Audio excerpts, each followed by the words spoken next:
Empiezan a salir los primeros flashes de los resultados de Wells Fargo a esta hora y son resultados que tampoco van a cumplir con las previsiones. El consenso del mercado en el caso de Wells Fargo esperaba un beneficio de más de 17.000 millones de dólares. Se ha quedado ligeramente por debajo. Resultados también peores respecto al primer trimestre. Bueno, enseguida vamos a ir con los detalles, pero bueno, en línea con lo que también esperaba el mercado, con un deterioro progresivo de los márgenes y de los beneficios, suponemos también que de los ingresos. Tiempo tendremos para ir analizando estos datos. Wells Fargo es de los que está cayendo ya en preapertura, un 1% a esta hora en Nueva York. Días de trading con José Luis Herrera de Banco Vic y con Eduardo Faust de Renta 4 Banco. Hola Eduardo.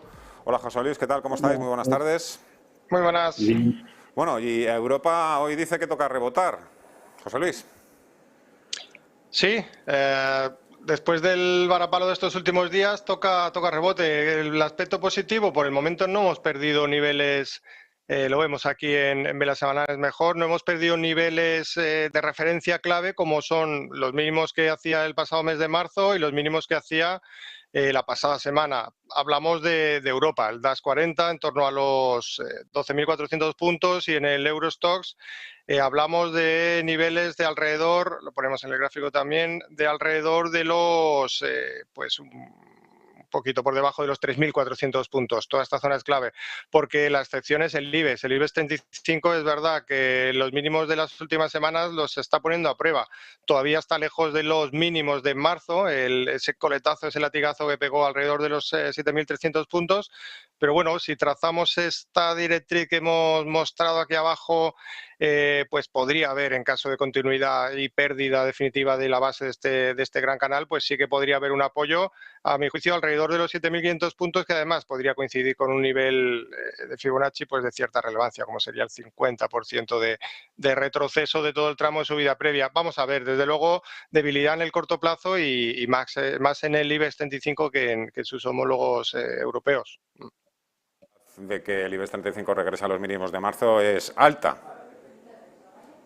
José Luis.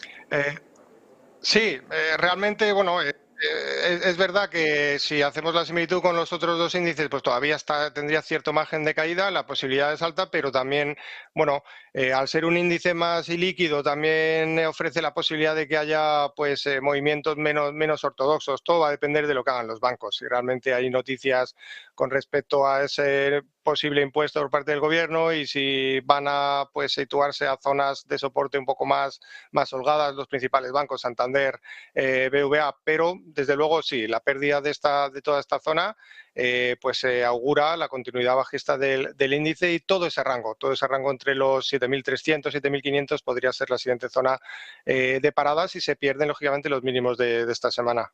Eduardo, en el caso de Estados Unidos, ¿qué esperamos de la apertura hoy en Wall Street y cuál es el riesgo de caída actual en el S&P 500 y en el Nasdaq? Pues bueno, el S&P 500 la verdad es que bueno, desde mediados prácticamente de junio pues, lleva un poco un rango lateral, está parando ahí, estabilizando las últimas caídas, aunque tampoco sin mucha fortaleza, ¿no? Sabemos generalmente que las correcciones suelen acabar con cierta volatilidad o una recuperación un poco más rápida, ¿no? Cuando empezamos a ver recuperaciones más lánguidas, como es el caso, pues hay que tener un poco más de cuidado, ¿no? Seguir un poco con las alarmas, ¿no? 3.950 sería la resistencia de corto plazo en el IBEX y en el IBEX, en el S&P 500 y en el Nasdaq los 12.200. Eduardo, ¿tú crees que estamos ante una oportunidad de inversión histórica? Pues por desgracia, yo creo que no. Yo creo que no, porque hay bastantes datos por correlaciones que así lo indican, ¿no? Si nos vamos un poco atrás, a mí me chocó mucho hace tiempo cuando hice un estudio de ver que la situación actual es a nivel gráfica muy parecida a la ocurrida en 1970, cuando se acuñó el término de esta inflación, en el año 73.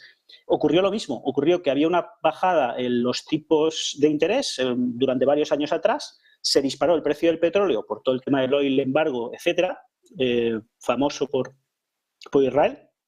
Y, bueno, pues con esa subida del petróleo empezó a aumentar muchísimo la inflación, llegó a cotas del 10% en Estados Unidos, empezaron a subir los tipos de interés tras años de bajada, los tipos de interés empezaron a subir de forma muy rápida Y esto lo que provocó finalmente fue que el mercado en general, el mercado se debilitara, los beneficios se debilitaran, el mercado, bueno, pues, los beneficios se cayeran, ¿no? Y aquí podemos ver, por ejemplo, este gráfico también es muy curioso.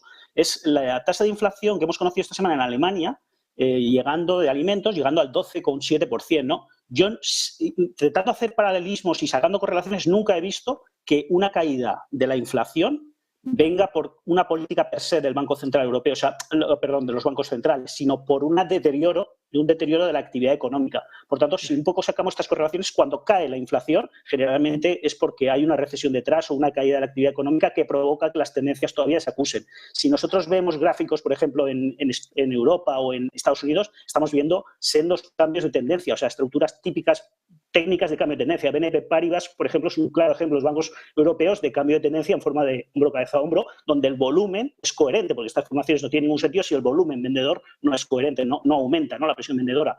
Intel, por ejemplo, cargándose una tendencia de 2009, de 2022, ¿no?, incluso también con esos rangos de distribución. Por tanto, yo diría que a esto le queda en el medio plazo, pese a que en toda tendencia bajista hay oportunidades muy buenas, desde mínimos rebotes del 20-25%, pero parece que hemos hecho algo importante de cara al medio plazo.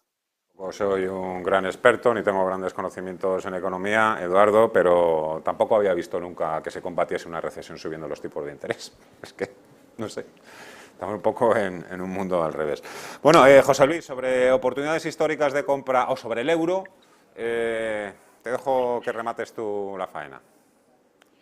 Bueno, el euro ya veníamos comentando que la base del gran canal en el que se viene moviendo, canal bajista, indudablemente, es toda la zona de la paridad. Ayer hacía un mínimo incluso en los 99,5, en el 0,99,5 y desde ahí, pues en teoría, debería haber un rebote de mayor o menor calado. En la zona clave, como era el 1,03,5, 1,04, pues sería el nivel al que debería dirigirse si ese rebote tiene lugar.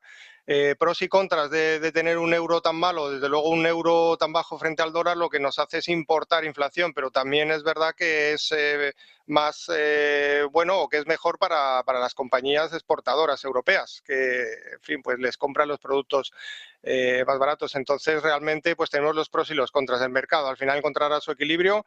Cuanto más voces haya que piensen que nos vamos a ir a la zona del 0,95, 0,97, más posibilidades va a haber de que haya por lo menos primero un rebote del par, porque ya sabemos aquello de la teoría de la opinión contraria, pero desde un punto de vista técnico, desde luego por el momento la ortodoxia nos dice que debería haber más posibilidades de un rebote, porque lo que está es tocando toda esa parte, toda esa base de este gran canal, que desde luego si pierde el 99,5, pues sí que podría tener un nuevo descuelgue, pero por el momento pues vamos a ver. Oportunidades históricas, pues bueno, fijarnos en valores de forma muy puntual, al hilo de lo que comenta Eduardo, en el medio plazo puede haber, en fin, borrascas, pero nubarrones, quería decir, pero es verdad que en el corto plazo pues hay cada vez más valores que pueden presentar una oportunidad de compra y fijarnos en niveles de soporte relevante. Colonial lo está haciendo así, apoyándose en la zona del 5,80, lo está haciendo Celnex apoyándose o habiendo rebotado desde niveles de 35-36 euros,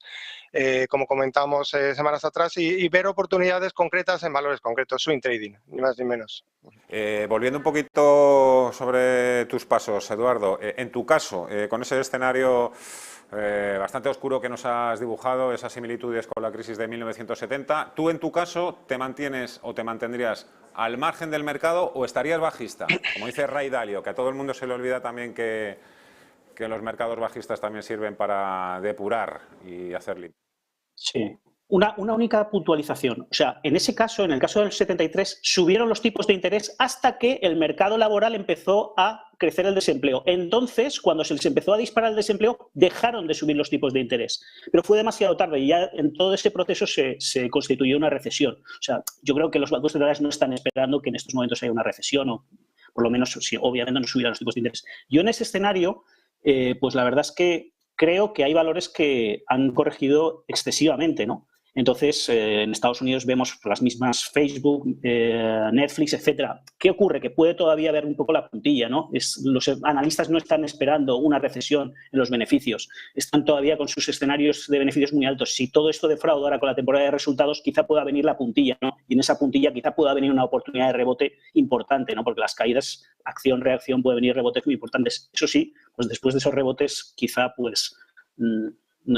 no sean valores para mantener a largo plazo, por lo menos en estos niveles por ahora, ¿no? Parece, no lo sé. Entendido. Eduardo Faust, Renta 4 Banco, José Luis Herrera, Banco Vic. Muchísimas gracias a los dos. Cuidaros, buen fin de semana. Igualmente. Igualmente, muchísimas gracias. Bueno, enseguida, primeros flashes, actualizamos los primeros datos de los resultados de Wells Fargo. Estamos a la espera también de lo que suceda con Citigroup. Los futuros en Estados Unidos tampoco es que nos estén dando hoy demasiadas pistas. Vamos a ver si se me abre la pantalla y me da tiempo. Bueno, lo tenemos ligeramente al alza hasta ahora los futuros del Nasdaq, S&P 500 y... Por mi parte nada más, que paséis buen fin de semana, seáis libres y felices. Adiós.